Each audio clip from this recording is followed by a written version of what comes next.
We're rolling. 大家好. That's how you say hello in Jessica's native language. So as you may already know, she's from China. To be exact, she's from Fujian. It's just a little city just around Shanghai, which is also where Steven is from. She has a mom and a dad. Then again, who doesn't? And she has a younger brother. And I think that's really interesting because you're gonna want to take note like on her brother. Well, she's 19 years old, so she's probably older than most of us. She's in her second year and she's taking business management administration. Yeah. So the story about her brother is that I'm sure every one of you here knows about the one-child policy in China. But I guess because I'm from Indonesia and I find it really surprising if you have to pay to have another kid, and that's exactly what her parents did. I mean, you may not find it interesting, but I do. And I guess another thing about her is that she's really smart. She scored a 1500 on her SATs. Yeah, Whoa. it's crazy. Mm. Like if any one of you take that, then you would know how hard it is to score 1500 on an SAT.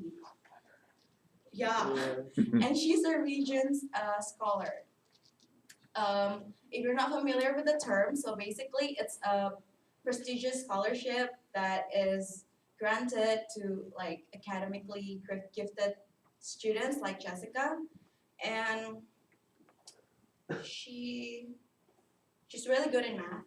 So you can ask her if if any homework. I would do that. Like when I take math, I don't have maths now.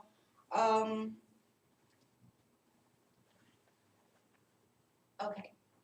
One really, really interesting thing, the most interesting thing I think about her is not her name. It's the fact that she is so composed and together, So I was talking to her the other day, so I asked her, Jessica, what do you want out of life? And she says she doesn't know. And I asked her again, what is it that you value most in life? And again, she says she doesn't know. So I was just like, fine, what do you like to do? And she said that she likes to rave. At first I thought she said rave, so I was like really scared. But no, she said she likes raving. And I think it's just really sad because she has so much potential, but she wants so little out of life. So as I got to talk to her more and more, I begin to understand why she's so reluctant to open up. And I guess another thing that you don't know about her is that she spent 17 years living in China because she's from China, and she moved here when she was 17. She attended a high school. It's called Pomona, and it's like an all-girl high school. So Jessica didn't grow up in America, so naturally she would have an accent. But the girls, high school kids, they're mean and immature, so they make fun of her, which makes her really scared to express her feelings, and I think that's really rude.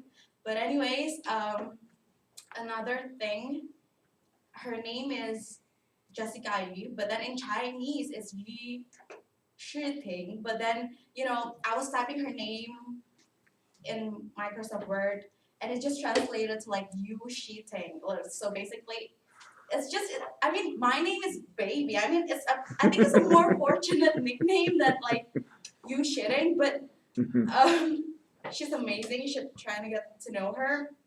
But anyways, her teacher also made fun of that, which really made her afraid to speak up.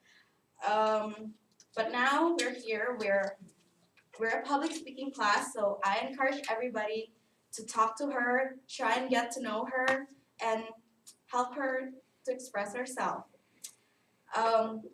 There's this Bible verse I really like. It's from Ecclesiastes 4 verses 12, and it says that though one can be overpowered, two can defend themselves, which is me and her. But a cord of three strands is not quickly broken.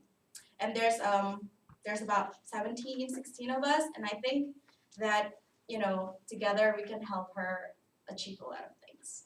So that's all for me. Thank you. 감사합니다. So you're good. Good on time. All right. So tell me, what do you think? Bad? Yeah. Tell me why. Because I feel like at first I was really nervous, but then I tend to get really excited when I talk about something. So that's what I did. So it wasn't like a constant like the speech doesn't have like a constant flow to it, I guess. I don't know. Well, I think it just needs more practice. I think that's the only reason why. Because you had, I could tell. The intro's really good. The organization needs some work. And that's all. You had the material there. It's just make sure one idea leads into the next.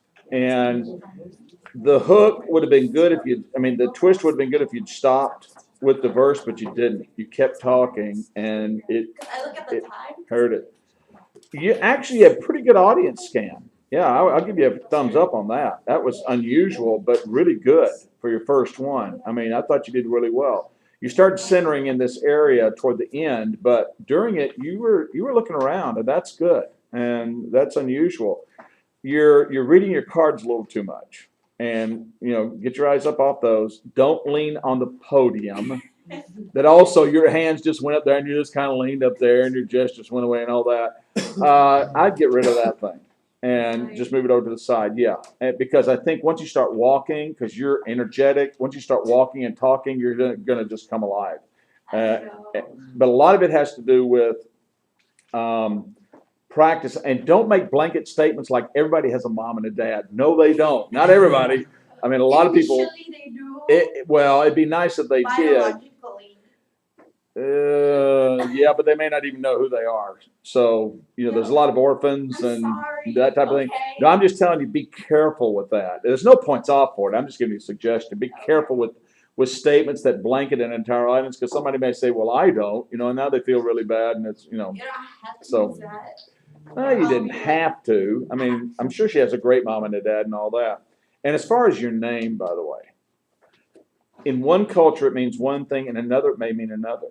In China, from what I understand, they have an expression there that if you say it in America, people get really offended. What? Do you know what expression I'm saying? It's when you're trying to think of something, and it's kind of like we go, I don't know, what is it? When you're looking at something and you're trying to figure out. That's my teacher always. Do you know what word I'm talking about? Nigger. Oh, that. They say it all the time, right? And they're just saying, what is that? Nigger. You come over to America and say that, and big problems over here. But in China, it means, something completely